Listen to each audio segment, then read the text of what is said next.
सूरह कुरैश मक्की हैं। इस सूरत में 4 आयतें और 1 रुकू है। शुरू अल्लाह के नाम से जो सब पर मेहरबान है, बहुत मेहरबान है। तर्जुमा आयत नंबर 1 और 2। चूंकि कुरैश के लोग आदी हैं, यानी वो सर्दी और गर्मी के मौसमों में मुल्क यमन और मुल्क शाम के सफ़र करने के आदी हैं।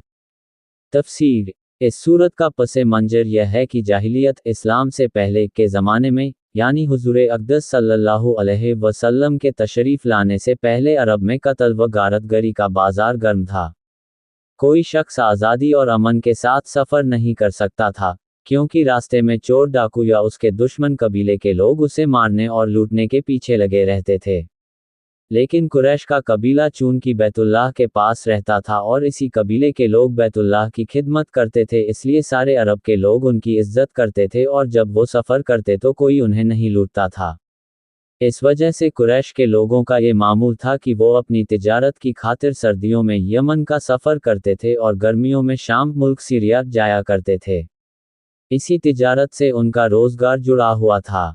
और अगरचे मक्का मुकर्रमा में न खेत थे न बाग, लेकिन इन्हीं सफ़रों की वजह से वो खुशहाल ज़िंदगी गुजारते थे।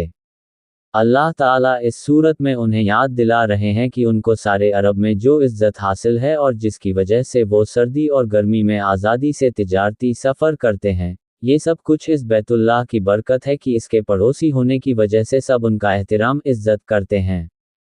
लिहाजा उन्हें चाहिए कि इस घर के मालिक यानी अल्लाह ताला ही की इबादत करें और बुतों को पूजना छोड़ दें, क्योंकि इसी घर की वजह से उन्हें खाने को मिल रहा है और इसी की वजह से उन्हें अमन व अमान की नेमत मिली हुई है।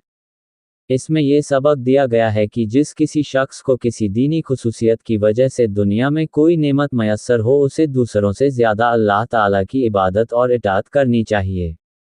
तर्जुमा आयत नंबर 3 और 4। इसलिए उन्हें चाहिए कि वो उस घर के मालिक की इबादत करें जिसने भूख की हालत में उन्हें खाने को दिया और बदअमनी अशांति से उन्हें महफूज सुरक्षित रखा।